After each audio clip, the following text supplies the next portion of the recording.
Oi, minha gente, tudo certinho com vocês? Eu sou Rita, professora de português, e hoje eu vim trazer, não na verdade, mas uma dica de português. Esse vídeo é bem diferente do que você está acostumado a ver por aqui. Ai, minha gente, pois é, na realidade, eu e Gilmar. Dá oi, Gilmar, para as pessoas. Para quem não conhece, Gilmar é o mascote deste canal, tá certo? Estamos aqui para falar um pouquinho sobre mim, sobre a minha história, né? Como foi que eu vim parar aqui, quem eu sou, de onde eu vim, né? Porque simplesmente eu cheguei, comecei a falar do português, comecei a dar dicas de português, mas eu acabei não me apresentando direito, né? E peço perdão por isso. Então, decidi gravar esse vídeo, né, direitinho, para poder falar brevemente sobre mim, tá? A história é grande, mas eu vou resumir, tá bom? Vamos lá. Gilmar fica aqui um pouquinho, tá? É pesado, Gilmar, não dá pra ficar segurando o vídeo todinho, não. Mas, gente, vê só. Na realidade, sem nem por onde começar. Eu sou formada pela Fafiri, né, a Faculdade Fracinete de Recife. Fiz minha pós-graduação lá também, Linguística Aplicada ao Ensino de Língua Portuguesa. Para quem não conhece, né, o que significa esse curso, é quando a gente estuda o texto para ensinar o texto, né, de maneira aplicada na sala de aula, trabalhar com textos em sala de aula. Basicamente isso que a gente aprende nessa pós, nesse curso.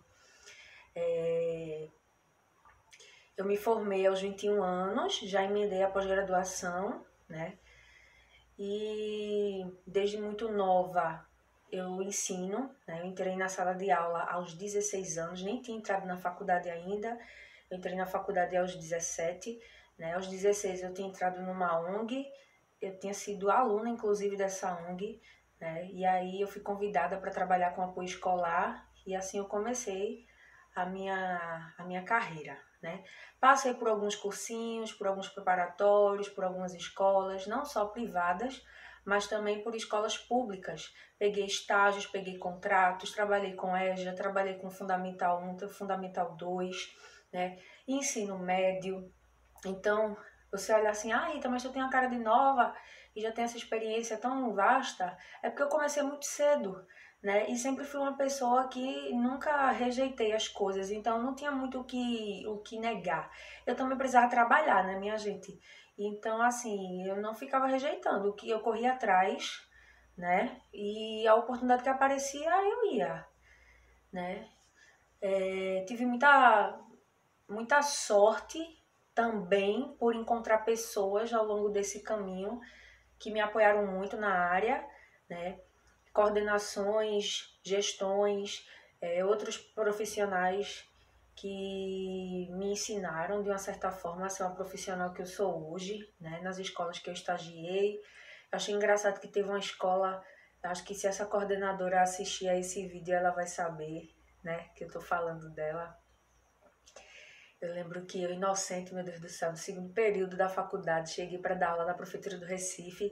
E aí eu perguntei, eu acho que não foi para ela não lembro para quem foi, mas alguém da escola. E eu perguntei assim, quem é o professor? Porque no contrato diz, né, que a gente vai auxiliar um professor. E aí eu perguntei, eu vou auxiliar quem? Aí a pessoa até riu e disse, não, você mesma. Você não vai auxiliar ninguém não, é você sozinha que vai dar aula. E eu não sabia que naquele dia, além de entrar na sala de aula, né, eu tinha ido para entrar diretamente, já começar ali, eu também ia ficar sozinha, né? Então foi um desafio muito grande. Passei por várias situações de ameaça, de pessoas com transtornos, enfim, gente, é muita história, temos muita história, muitas histórias de choro, né, de sair para chorar no banheiro, de chorar em casa, de chorar antes de sair de casa, não porque não gostava da profissão, não porque não gosto da profissão, mas porque é muito difícil. E para acabar de completar, a gente ainda escuta assim, mas porque professor tem 2 férias no ano, minha gente, quem fala isso não tem noção do que está falando, sabe? Porque não sabe o que é que a gente enfrenta. Uma pessoa dessa, ou ela fala porque ela não tem, assim, discernimento do que está falando, do assunto, né? ou porque ela realmente é maldade assim no coração. Porque eu tenho certeza que quem fala com maldade no coração não aguenta ficar uma semana numa sala de aula. Porque sala de aula não é para todo mundo, não. Isso eu digo. Tanto é que tem gente que se forma em licenciatura e não vai para sala de aula, porque sala de aula não é para todo mundo. Mas, voltando à minha história, uma coisa que sempre foi muito marcante em mim, e eu tenho aqui testemunhas que não me deixam negar. Gente, eu desde pequena sempre mostrei que ia ser professora e eu negava isso. Até porque eu, desde pequena também eu pensava em outras coisas, né? Como qualquer outra criança. Então eu meio que não aceitava. E engraçado, gente, teve uma época que eu morava do lado da escola. Meu Deus, era um inferno para os meus professores. Porque eu estudava de manhã e à tarde eu ia para casa, tomava banho, comia. E quando dava o turno da tarde, o horário do turno da tarde, eu voltava para a escola, para o terror da minha professora da manhã. E eu dizia assim, tia, eu vim te ajudar. Ela lembra disso e todo dia eu vim ajudar. E um dia desse eu contando essa história, aí uma amiga minha perguntou, mas e ela não gostava não? Eu disse, rapaz, eu não tenho muita lembrança se ela não gostava não. Eu acho que eu dava uma atrapalhada, mas eu acho que ela aguentava também, porque eu fazia isso sempre. Eu não sei não se eu era insuportável ou não, mas eu acho que eu tinha um gêniozinho. Eu acho que eu queria ser a tia da sala. Eu lembro de uns gritozinhos que eu já dei, uns gritos que nem ela dava. Já querendo botar as unhas de fora. Meu Deus do céu. Olhe, mas também quando tinha festa na escola, que naquela época era a escola da prefeitura, né?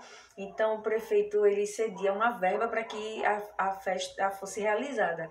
Então eu gostava muito de ir também para ajudar na questão de festa, ajudava na cozinha, não era só na sala de aula, mas eu adorava pegar os papéis, arrumar o biru, apagar o quadro, ficar junto da minha professora, sabe? Até quando era na minha aula, quando era eu ia assistir aula como aluna, eu sempre gostava de ser a primeira aluna, de estar à frente de tudo, de ser a líder de tudo, né? E todo mundo dizia, Rita, tu vai ser o quê quando crescer? Tu vai ser professora. Perguntava, mas já dizia. E nisso eu fui crescendo e o negócio foi ficando mais forte, né? Tanto é que no ensino médio as pessoas também falavam isso. E eu chegou um ponto que eu disse, não tem como mais correr, sabe? Eu posso até querer fazer outras coisas futuramente, eu posso até fazer vestibular, que na época, que o ano que eu fui fazer o Enem, na realidade, o vestibular, foi inclusive o primeiro ano que era o Enem, só o Enem.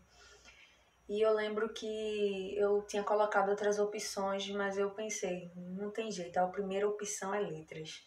Eu coloquei direito e coloquei artes cênicas, que eu também adoro teatro, adoro, mas eu também pensei, poxa, eu vou viver como, né, de teatro?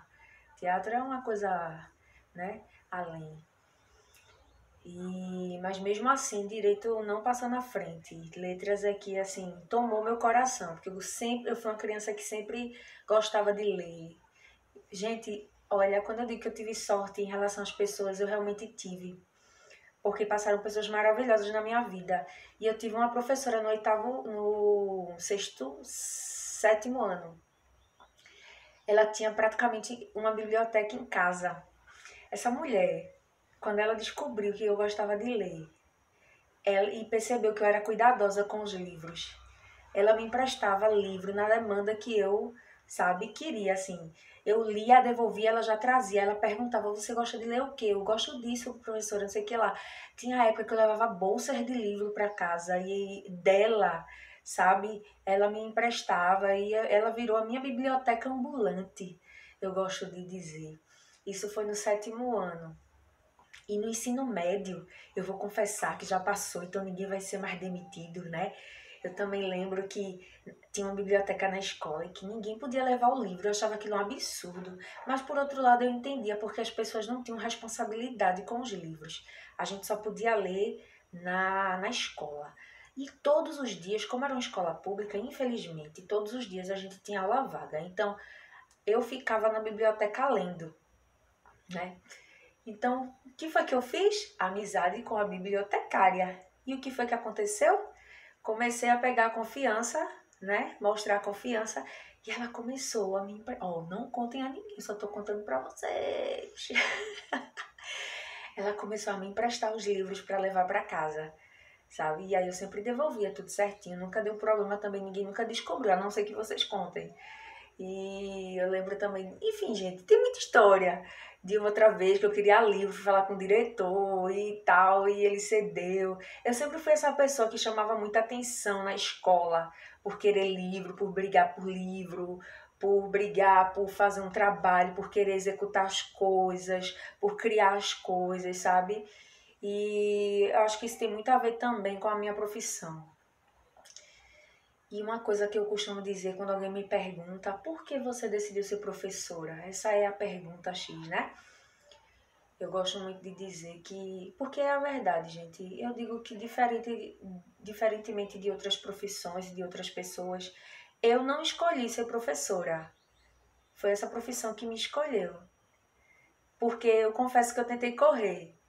Eu tentei me esconder, eu tentei não ser, mas para onde eu ia, não teve jeito. A profissão estava ali.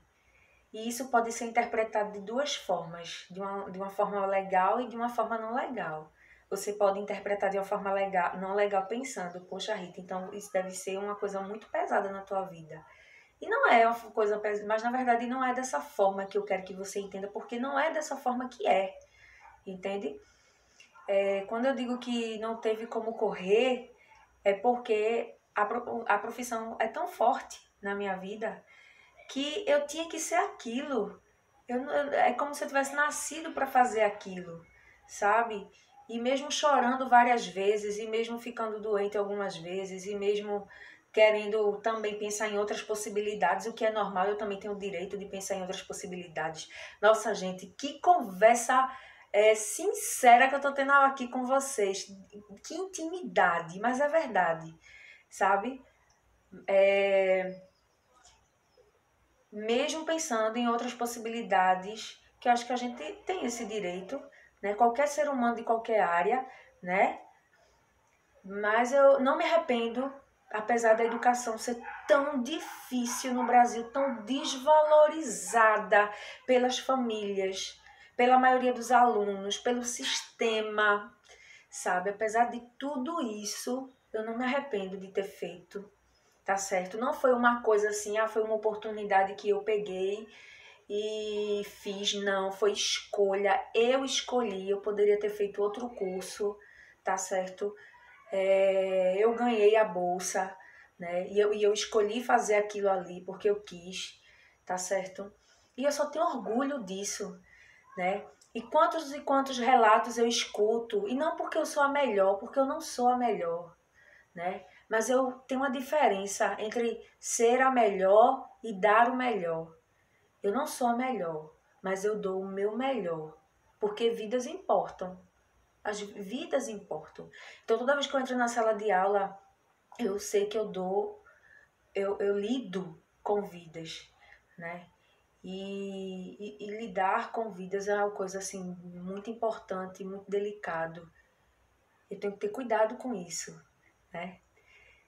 E é isso, gente. E é muito gratificante todas as vezes que eu escuto algum relato de algum aluno. Essa semana eu escutei 2 relatos. Eu estava numa loja e uma menina fez assim: Meu Deus do céu, não acredito, professora, a senhora não vai lembrar de mim, mas eu lembro da senhora, a senhora é a melhor professora de português que eu já tive na minha vida.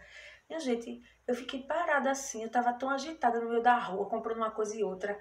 Quando ela falou isso, eu disse: Meu Deus, chega, fiquei, sabe? Disse: Vale a pena, sabe? Vale a pena. Então é isso, gente. Eu espero que vocês tenham me conhecido mais um pouquinho, tá bom? E até o próximo vídeo. Tchau, tchau!